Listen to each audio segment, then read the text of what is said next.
What's up and welcome to today's episode. So, long story short, I filmed a podcast with Pat Bailouni on his channel yesterday. It turned out really well, the energy was high, and I was just super happy with the end product. So, great podcast. What I decided to do now is put this in this video.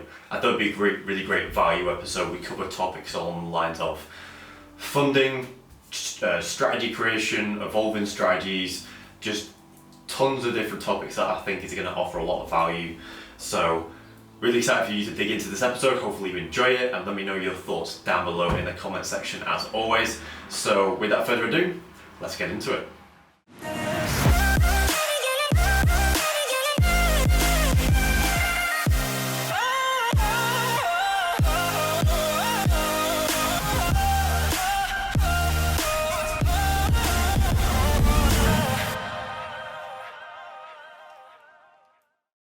Welcome back, guys. And in today's podcast, I have a very great friend and an incredible trader, Michael Bamber. And I'm incredibly excited to have brought Bamber on board because we're going to be discussing a lot of key things that it's essential to know as a trader to really help you create a strategy that's congruent with your personality, with yourself, and really succeed in the market. We're also going to be touching on funding, and Bamber's going to give his thoughts on and tips and tricks on how to get funded and how to maintain and continue to scale that funding as well. So I'm incredibly excited to dive into this interview and welcome Bamber first and foremost. It'd be great if you give the audience a little bit of an introduction about yourself.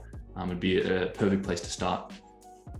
Thank you, and thank you for the introduction as well. So for those of you who don't know me, my name is Michael Bamber. I'm a forex trader. I've been trading the markets for maybe 4 or 5 years now. So it's definitely been a long journey, plenty of ups and downs, ebbs and flows, you name it, I've been through it, which is the good thing about this podcast. We can dig into a few of those things later on, which is going to be really good. But yeah, when I started out trading, I was trading patterns, structure, things like that. Then went into things like price action, and now just combination of kind of both, plus my own experience, plus different things that I've acquired from different people, to be honest. So it's been a fascinating journey, and I can't wait to dig into it today. Awesome, man. Well, it's great to have you on board. Now, let's start off there with the strategy creation, because I know there will be a lot of people in the audience right now who are maybe in that stage of learning a lot of different things and maybe learning from different educators. They maybe have their own stuff they may be teaching themselves. I know you've been through the process of creating, refining, and trading successfully a few different strategies.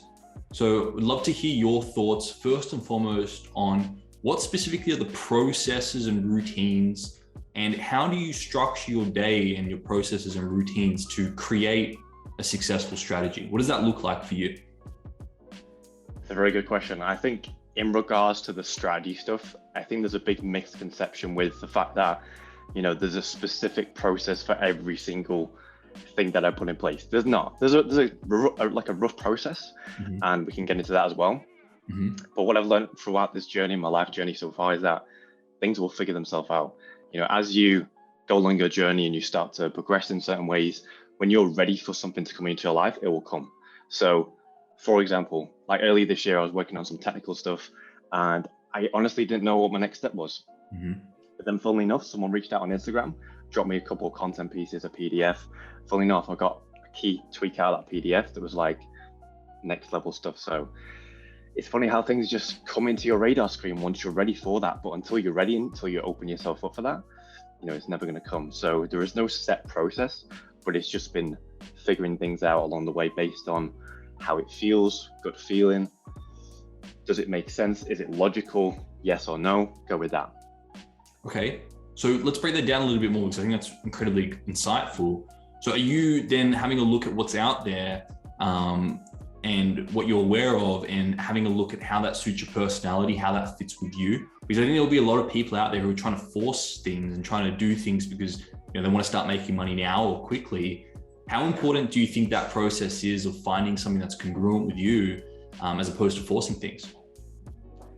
Very important, very important. And obviously take a very fine line between, digging into multiple courses from different people and sticking to one. I'm a firm believer in that. You should build your foundation. You should stick to one style, at least for, a good foundation of your journey before you even start experimenting with anything else. There's so many different ways to trade, but you can get so engrossed in patterns, support resistance. There's so many different styles out there. So best thing I'd say to beginners is stick with one style. If you want to tweak after that and it doesn't fully fit your personality, then that's entirely up to you. But I think you have to kind of settle with one for a foundation first and foremost, which is what I did, which is what you did. And we just kind of built off that from the ground up, it's just laying the foundation. If you build a house on quicksand, it's going to fall. If you build a house on strong bricks, it's going to climb. Mm-hmm. Yeah, I love to promote, start with what you know and let that grow. So I know you're saying there's no, set foundation, but you would also promote the fact that you want to go off and learn one particular style, something that sort of resonates with you, develop that, build a trading plan around that, start trading that, and then it will over time develop and you'll find new ways, you'll find new ideas and new things that you can then add into that. Is that sort of the approach you promote? Exactly. I don't like using the word settle, but get to grips with one style, make it work, get consistent with it, do really well with it, and then you can move on if you choose to. There's nothing wrong with sticking with that style. If you want to stick with that style and that's the perfect style for you, credit to you. Like that's the best thing you can do. But if it's not fully congruent or you think you want to experiment with other things, feel free to do that. Just you've got to be careful of not switching things up too much. But at the same time, there's a fine line between switching things up with logic and switching things up based on randomized just system of trying to figure stuff out. So it is a balance. Everything within trading is a balance. 100%. Because to be fair, a lot of strategies do work if you execute on them in a long enough period of time. It's us that, go looking for the next shiny ball that stops us from ever letting that edge play out. So giving yourself also enough time to let that strategy play out, like you mentioned. Okay. 100%. So this sort of ties into the next question. It seems like, it can be slightly contradictory because sometimes you get to a point where you've traded a strategy for long enough, but you now know it's time to move on and you now know it's time to find something new. And I know you've been, just like myself, I know you've been in this situation where it's time to find something new, it's time to make additions. First and foremost, how do you know it's time to adapt? And then also, how do you go in there and adapt safely and successfully to ensure that you can still manage capital on during the adaptation period? It's a great question. It comes on feeling. There isn't a right time or a wrong time to do something. It's based on how you feel in that moment. Is it logical to do so? When we were doing it, it was the logical thing to do. I'd been trading a certain style for 3 years. It was a fantastic foundation built upon risk management, technical skill, higher time frames to lower time frames. Everything I could think of was presented in that foundation. So it was a great thing to build off. Mm-hmm. But for me, it just came to a point where I felt like I almost hit a plateau for a while. And I felt like I needed to go in search of the next step, the next level, something after that. And it wasn't shiny ball syndrome. There's a very different thing between shiny ball syndrome, jumping from system to system, trying to find that holy grail of trading strategies that's going to make you successful. It's not about that. Mine was a systemized, okay, I've learned enough from here now. Move on, try and find something else to learn from and just build off that. Essentially what you're doing is, it's like, I don't know how you call it in Australia, but in the UK, you have primary school, secondary school, college, uni. It's the same thing. Primary school, then you elevate. Secondary school, it's just building on layers. But here's what people get wrong though. They go to primary school and then they're almost like redoing primary school 5-6 times because they're jumping from system to system, trying to make it work, forgetting every single thing they've learned. It's just mental to me. You've got to build off the foundation instead of build a foundation and cutting it off. So it's a very, very different thing. That's a powerful analogy as well. And it makes perfect sense. Yeah, okay. It just came to me in the moment. That's good. Now, this podcast is the Trading Mindset podcast. So thank you for sharing some insights on strategy creation. But I'd be keen to hear also, Bamber, about the bigger or the biggest mindset or psychological challenge you faced in your trading, either previously or recently. And I guess what sort of things you've done to overcome and mitigate the challenge in that to get back and bounce back. There's been a few things. Let's put it that way. Throughout the past 4 or 5 years, of the trading journey, there's been a lot of different things. We can make an entirely different podcast episode just on that, to be honest. But if I'm just thinking off the top of my head now, I think the biggest thing, especially early on, I had to deal with was, and this was a pleasure, by the way, this wasn't like a challenge. It had its hard times, it had its good times, but the sacrifices, because whether you want to believe it or not, to be successful, you have to make sacrifices. Mm-hmm. Your life is probably not going to be balanced, at least to a point where you're later on working on different things. But in the early stages, you're going to be probably out of balance. You're learning stuff, you're putting the hard work in, things aren't always going to be in balance. So I had to make sacrifices. I was 19 at the time coming into the markets. I had to sacrifice. I didn't have to, but I wanted to get to where I wanted to be. But, social life, relationships, not so much friendships, but I had to surround myself with people on the same frequency, on the same mindset of where I wanted to become. Mm-hmm. The late nights of working on the weekends when other people are out partying and stuff, just dedicating your whole energy in your life to this. That's what I've had to do. And I think people don't get to grips with that. Sometimes you say sacrifice and it's just a cliche, typical term now. But if I could really, showcase that in a video, I would, but I can't. I literally can't. I couldn't even speak about it now. Like the amount of stuff you have to go through, most people just wouldn't go through, put it that way. Mm-hmm. So I think that'll be the first thing. I think, the second thing, once again, just reiterating late nights, early mornings. This is for years, consistent years. This is for 4 years, getting up every day, putting the work in, setting the daily goals, smashing them, and just progressing every single day. But it's hard. You're going to have easy days where you just flow with it. And you're going to have very tough days when you've got pressure from family, friends, yourself, money pressure, financial pressure. There's a time when I quit my job and I hardly had anything. I had a part-time income and stuff, but I just really wanted to put my whole energy into leveling myself up trading. Mm-hmm. That wasn't easy. That was not easy. So there's been a lot of pressure situations that I've had to go through, and it's, a diamond starts off as a rock, but eventually it chisels into a diamond. So it's the stuff that makes you what you have to go through. Mm-hmm. The necessary things you go through, right? And at least one thing I've observed as well, because there's been sacrifices in my I guess life as well, to focus on what I would love to focus, that those relationships tend to respawn in what you pursue. So you may lose relationships outside, but when you get into trading, you create new relationships, right? Lucky for you, you got to meet this guy from Australia, Bamber, called Pat. So you lost one of your friends, and you manifested me into your life. Unfortunately for you. But I feel like that's pretty key. Like we make sacrifices, but it's also important to recognize that nothing's missing at the end of the day. We're going to have new relationships. We're going to have new friendships that are born as well, which is really, really powerful. But I love those insights. Is there any other mindset challenges that you would love to share or shed some insights on? For sure. I think going back to the present time, so now, I won't say it's a challenge once again. There's been many challenges, but I'm just going off the top of my head here. Yeah. The thing that I'm working on right now is self-image, building my self-image up, because you can get your technicals to a certain level and you can have the best technicals on the planet, but unless you've got your self-image intact, unless you're working on your psychology, there's still gonna be barriers there that you can limit yourself on. So for me right now, it's just get my mind fully, habitual to winning. Every time I'm in a winning trade, just reiterate the fact that I'm winning consistently. I'm in a winning trade. All these powerful reaffirmations that I'm doing.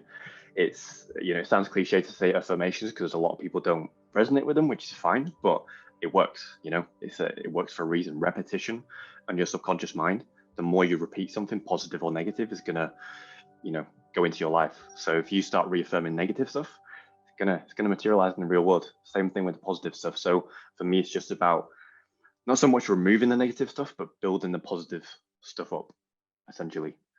Creating that winning mindset over and over and over again until it's like me to be winning all the time.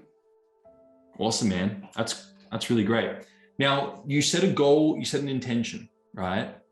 You've been funded, which we're going to talk about in a second, but I'm sure you have goals beyond that as well. There are other goals in your life, whether more funding accounts or maintaining that or doing things with your fund as well. But you also have things like, you've got your YouTube, you've got other things, you've got things you do outside of your trading as well. I'd be keen to hear a little bit about your processes, your routines. What does a day in a life look like for you? How do you maintain energies in all those areas and continue to build momentum in all those areas? It's a great question. I think having your focus on a key area is important. I think I'm the type of person to be able to do this, but alongside trading it is very difficult. So I have the majority of my energy and focus into trading. I think that's important. If it was 50-50 balance between YouTube and trading, I think it'd be more of a struggle, to be honest. I need to focus on my trading for that to excel. Because in order for something to grow, you have to put your energy and focus and heart into that. So majority of my time goes into trading. This is more so, not so much technical work anymore, because I feel like I've gone to the end of that phase now. And I've more so focused on psychology, tracking my daily performance, tracking my own trades, just in more detail than I did before. So that's my focus, and that takes the majority of my time and priority, to be honest. But alongside YouTube, it just comes in the form of just planning my day ahead of time. The night before I get into the day, I'll sit down. I've got a journal here, funnily enough. But I just track everything. Daily goals in there. I actually wrap my schedule in there now as well. Like a rough schedule of what I'm going to do per time. But the thing is with this, you have to be flexible as well. When you're trading the markets, you can't have a rigid schedule and be like, cool, 12 p.m. I'm going to hit the gym, or 12 p.m. I'm going to do this or film this video. You have to be flexible. If a trade lines up at 11:55 and I want to start working on something at 12, it ain't going to happen. You've got to be flexible and be able to adapt. So if the markets are quite active for that day, cool, okay, just flow with it. Pay attention to the markets, execute any trades you need to, manage the trades that you need to. That should be the focus. But then on days that are quiet, I might do something like film a YouTube video. Like the other day, I think it was sometime last week, the markets were a little bit quiet for that day. I'd finished London, there wasn't too much for the day going on. Price was quite corrective on the higher time frames and the lower time frames. And I just thought, cool, okay, I'm going to film a YouTube video. Went to the coffee shop, filmed some B-roll, and then just kicked off a video from then. But it's just literally just flowing with the day, to be honest. But having that crucial basic plan ahead of time is key, because I get to the end of that day, and if I'm not ticked off a daily goal, it can be a little bit frustrating. So I just make sure that I tick off and smash the goals, because it's just a momentum cycle. If you can tick off 3, 4, 5 daily goals and repeat that daily over the course of a week, a month, a year, you just start to believe in yourself more and more and more. It's like a self-fulfilling prophecy. It's such a positive momentum cycle to get into. So that's how I process my day, really. So it's about identifying the priorities and structuring those and executing on those, but not being too rigid with it, still having that level of flexibility, understanding what you're going to prioritize and just going with that.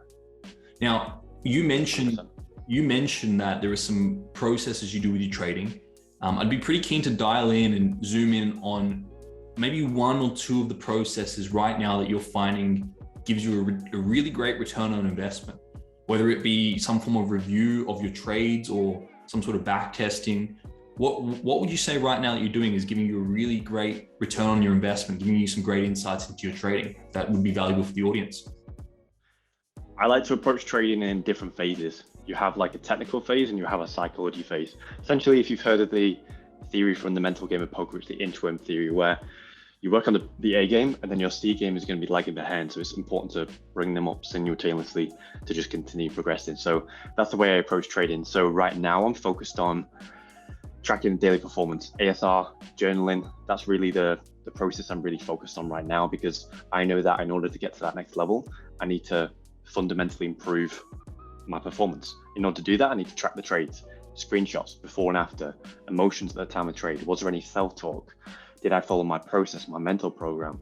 Everything in place to perform really well, and then everything else will take care of itself. And then what you'll notice through that is that you'll get positive and negative patterns in there. I could notice a thing that, okay, I've taken 3 losses over the course of 3 weeks on this specific pattern or trade or wherever it is. Maybe I should pay more attention to that and just monitor that for the next couple of weeks. If it continues, maybe just abolish that for now. Same with the winning thing. If something is working, double down on it. 80-20 principle.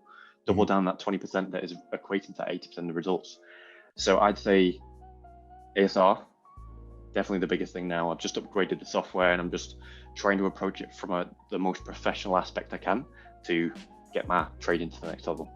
So when you go in there in ASR, you're measuring your actions based on your processes. So you're going in there and you're seeing, am I executing on the processes I've set? Am I executing according to my plan? And you're pretty much measuring yourself and tracking yourself against what you know your edge is, your processes, right?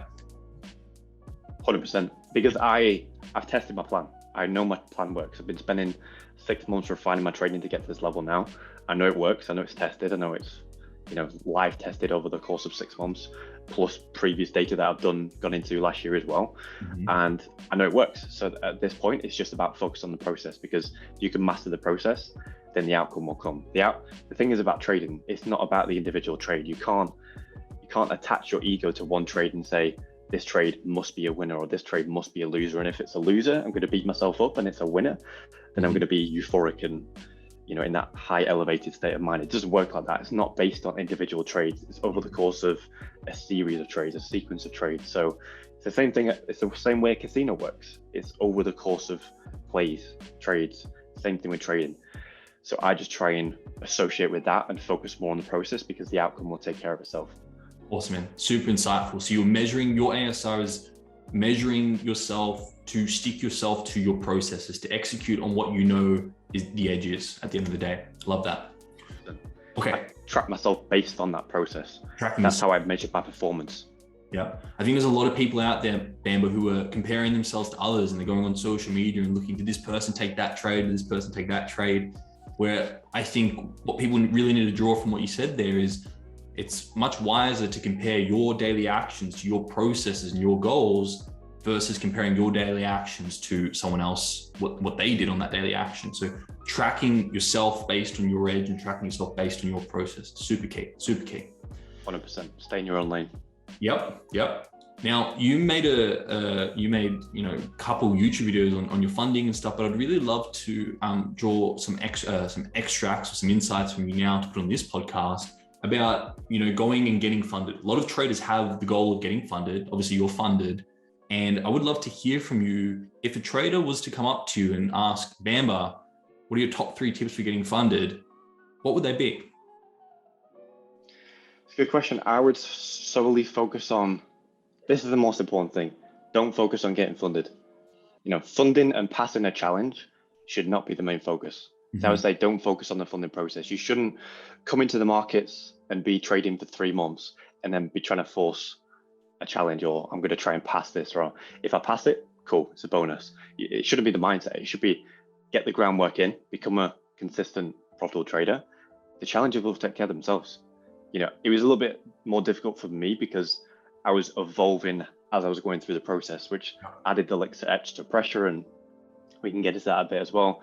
But it was very difficult, because as I was trading one style, another was starting to come in, and I was starting to learn more stuff, but I still had that strategy in place to produce results, right? So that was always kind of ticking away in the background. But for people, I'd say, don't focus on getting funded, get the skill, become the asset. The funding will take care of itself. Next thing I'll say, risk management, a topic that most people don't want to hear, because they want to come into the markets, they see an ad on Instagram that's someone promoting a Lambo. They start typing in a Google search 5 minutes down the line, nearest Lamborghini dealership. They think they're going to be rich in 3 months. It doesn't work like that. Risk management is key. You need to stick to a specific risk management, whether it's 1%, 0.5, 2%, 3%. But the more you risk capital, especially in the early stages, it can come back and bite you. If you're risking 1% capital per trade, you have a lot more of a buffer than when you are risking 3%. If you mess up and you're trading 3% capital and you take 4 losses in a row, or 3 losses in a row, tell me how you're going to get out of that pressure wise. If you just come into the market and say you're trading 10K or 20K or whatever it may be, it can be quite difficult emotionally, especially if you've not done the inner self work at that point to be able to customize yourself to that process. So risk management is another vital aspect of this.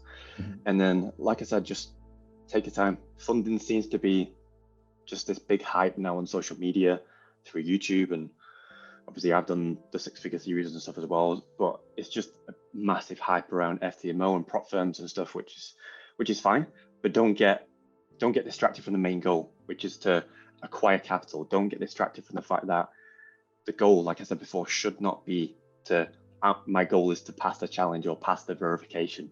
This should be a side effect, a byproduct of the things you've worked on, the foundation that you built, because otherwise it's very easy to get into the pendulum swing of prop firms and all this stuff.